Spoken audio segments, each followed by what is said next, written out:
After suffering a snowboarding injury in northern Japan, I decided to leave the snow of Niseko and head south, through Tokyo and down to Kyoto, one of the top-rated destinations on the planet.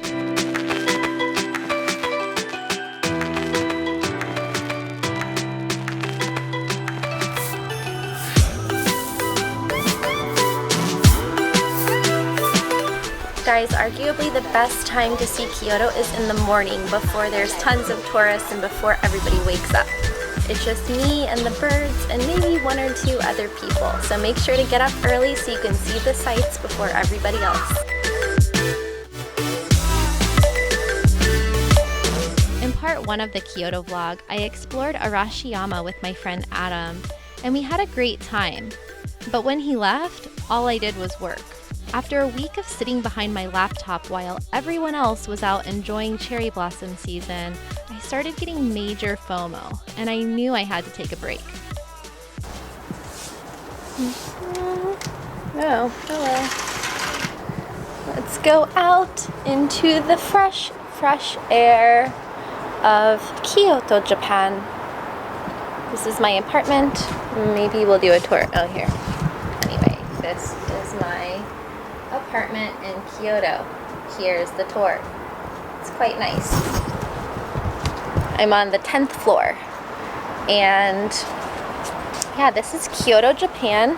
So travel can tend to overcomplicate things sometimes, because on top of like working while you're abroad, you still have normal life to figure out. Like, you still have laundry to do, and you still have to go grocery shopping, and you still have to eat, and you still have to stay in shape and exercise. And you know that meme that's like, this is me trying to balance like texting everyone back and health and family and whatever. I feel like that meme sometimes, except it's also and traveling and enjoying the places where you are without overdoing it, and without feeling guilty like you're enjoying it too much and you're not working enough, and then without like never enjoying it because you're working too much. So, and it's like, seems like a really big first world problem, but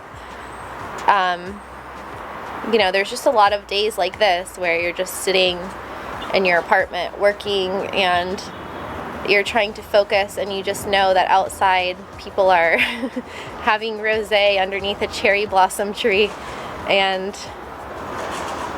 it's just this like constant like low level of anxiety of not being able to get everything done, and then feeling like you're blowing it because you're in a beautiful place without necessarily being able to like seize the day to the fullest. So what about you guys? Are you a digital nomad? Do you have days like this where you just feel like you're stuck in a rut and nothing's working, and you wish that you could just take the day off and have fun? And if you are at home, like, what are the things that you struggle with when you have a bad day? Like, what are the kinds of things that can set you off and make you feel meh at the end of the day? And how do you recover from that so that tomorrow is better? Moral of the story is the grass is always greener in a way, and just whatever you're struggling with in life, or whenever daily life can like kind of get you down or get annoying, just remember that we all have to deal with it, even if we happen to be located in like a cool place. Despite feeling overwhelmed with work, I knew I couldn't waste the opportunity to see a city that's been voted by travelers as literally the best place to visit in the world many times over. So I made a plan to wake up before sunrise and check all the best Kyoto sites off my bucket list once and for all. It was a bit of an ambitious to-do list for one day, but if you know me, you probably aren't surprised. Luckily, Kyoto is a big city but with a small town feel, so that means you don't have to go very far to see a lot. On the list was waking up early to film before it got crowded, checking out all the famous shopping, the best hanami spots, and of course, sampling some of the beautiful desserts and food that Kyoto is known for. I also wanted to see a geisha in real life and explore some of the night markets. Spoiler alert, As usual, my day didn't go as planned, but I ended up filming a lot of amazing sights off the beaten path that now I can share with you guys. See, this is what always happens. I make a plan to get up early, and before you know it, it's almost noon and I still haven't gotten to my destination. But this is why, like, I get distracted. Who can blame me? So my most reliable travel tip is to wake up before everyone else. 100% of the time, it works every time. And Kyoto was no exception. Getting up before the sunrise, I felt like I had the entire city to myself for hours. It was dreamy.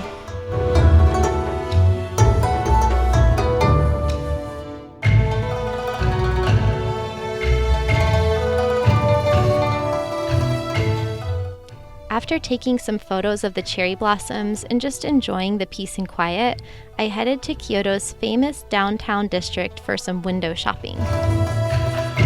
This city is well known for its amazing food, delicate handmade desserts, parks, nature, green tea ceremonies, geishas, and over 1,600 temples, so there's plenty to do and see no matter where you are. Legend has it that Kyoto was actually the original target to drop the first atomic bomb during World War II. But the US Secretary of War had actually visited the city many times and even spent his honeymoon there. Apparently, he just couldn't justify being the one responsible for destroying all of the beauty, history, art, culture, and architecture of this special place. So thankfully, you can still come and enjoy it to this day.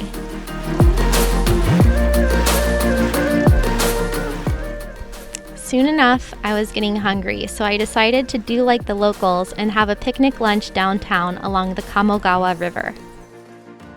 One of the first things I realized about Kyoto is how many rivers there are.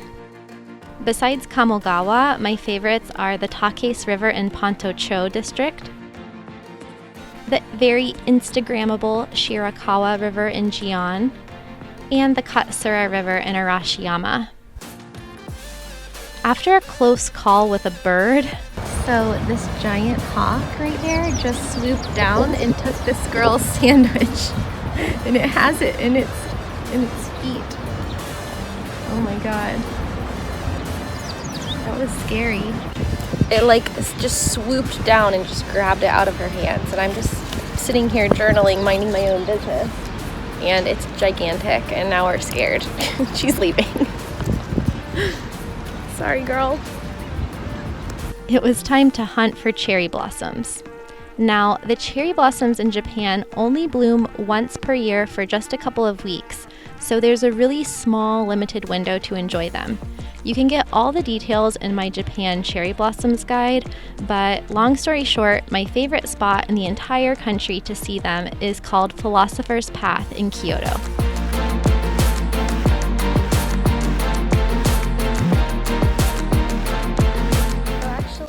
None of this was on my list today.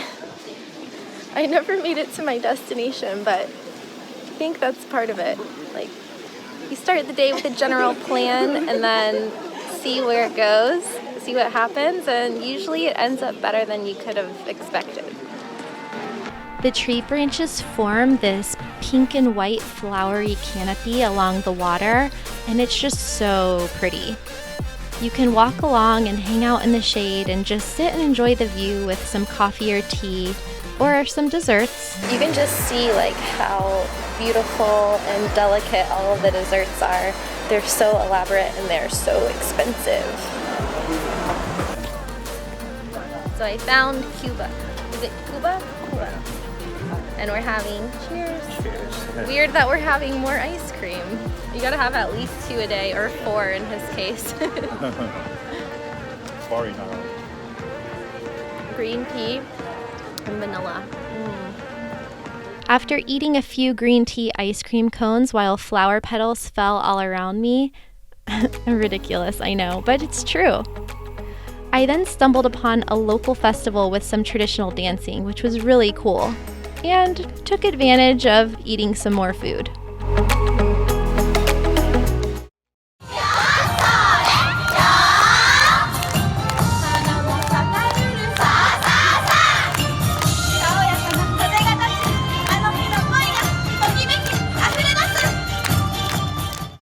Finally, the sun set on a perfect day in Kyoto, but the day wasn't over yet. While Kyoto is pretty dreamy during the day, it really comes alive at night with its edgy energy. Welcome to Gion. It's crazy here. So much traffic. Hi. I love seeing the contrast of Gion in the morning and then again after hours, especially under a full moon. So I kept going and took some photos of the street life, hunted a little bit more for geishas, and sampled yet more food at the night markets. I felt like I was suddenly transported into that Lost in Translation movie. It was awesome. In the end, like everyone else, I completely fell in love with Kyoto, and I'm sure you guys will too. Well, it's my last day in Kyoto. I'm leaving in the morning, but I had a great trip. It's so beautiful here, and I definitely recommend for you guys to come and check it out sometime. Now I know why Kyoto is a thing. So let me know in the comments. Have you ever been to Kyoto before, or is it on your bucket list? If you want to see more, check out my Japan travel series playlist, and of course, subscribe to both Traveling with Kristin and Digital Nomad TV, so you too can learn how to travel and work online as a digital nomad.